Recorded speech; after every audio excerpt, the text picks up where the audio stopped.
Okay, first yung arm triangle. So dapat nandito sa above forehead. Nakatakit yung chin. Ayan siya. Tapos nakatingin tayo ng diretso sa training partner o sa kalaban. So, hindi na tayo dapat na umiiwas yung mukha sa gilid. Dapat nasa gitna lang. Okay, kuya, paano nga ng rear and lead hook.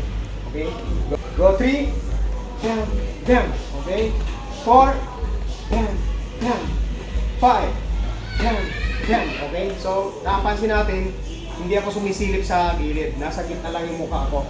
So, yung triangle, arm triangle, ito siya yung depensa natin sa mga hook or circular attack.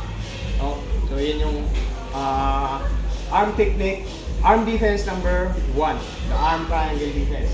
Okay, number 2 is close guard defense. So, yung cushion o yung foam ng gloves dyan sa top lip natin. And yung elbow dapat salubong.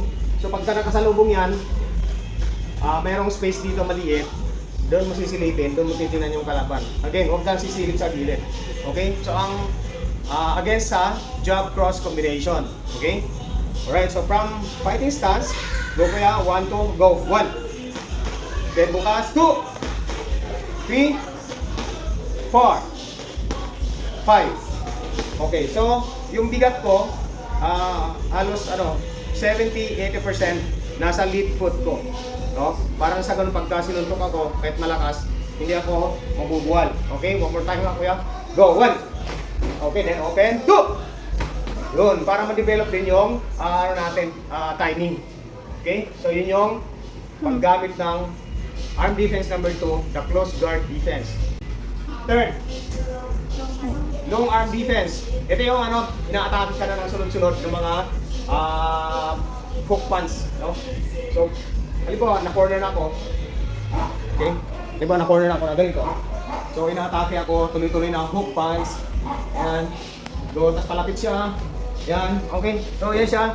So, naka-forward yung gloves ko. Nasisilip ko siya sa ilalim. No? Para makapag-launch din ako ng counter ko. Tuloy-tuloy ang suntok niya. So, mapapansin nyo, halos hindi rin umaabot yung suntok niya. Okay? So, from here, you can do counter na. Okay? So, doon ginagamit yung third na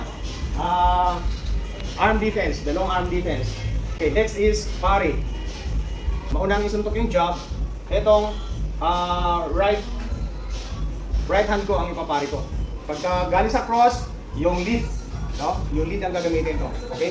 So, halimbawa, down na yung suntok niya, cross, go, down, jab, boom, or pag jab mauna, go, boom, cross, boom. Okay, pag nag-drills na, 1, 2 combination. Okay, go. 1, 2, 3. So, makikita nyo, ganyan yung body mechanics. Hindi siya basta ginagano lang. Okay, so yan siya. Yun. Yung hip at saka shoulder movement, dapat nagko-coordinate yan. Okay, 1, 2 combinations. Go. 1, bam, bam. Then, yan. 2, bam, bam. 3, bam, bam. 4, bam, bam. So, makikita nyo, nakaganyan lang yung braso ko, hindi talaga gumaganto. Kasi pag go, jump, boom, pag nakaganyan, expose ang mukha ko. Bam. Okay? So, gagawin natin ganito lang. Okay, go. 1, 2 combinations. 1, 2, 3, 4, 5. Boom, boom, boom. Okay. So, ganoon ginagamit yung pare. Next is telephone block. Okay? Lalo na pagka malakas yung makita natin haymaker o yung galing sa malayo. Malakas, no? Kailangan gamitin natin yung shoulder natin at saka yung elbow natin at yung arms natin.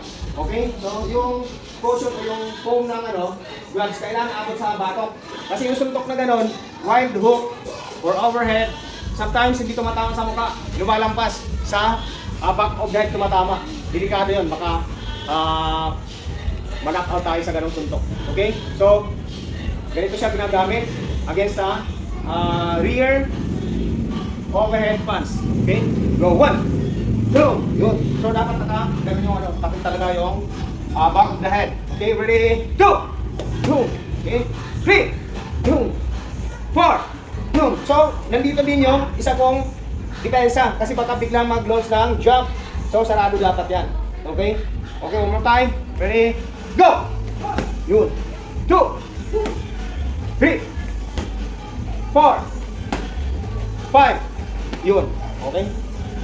So, yun yung paggamit ng telephone lock. Arc defense number 5.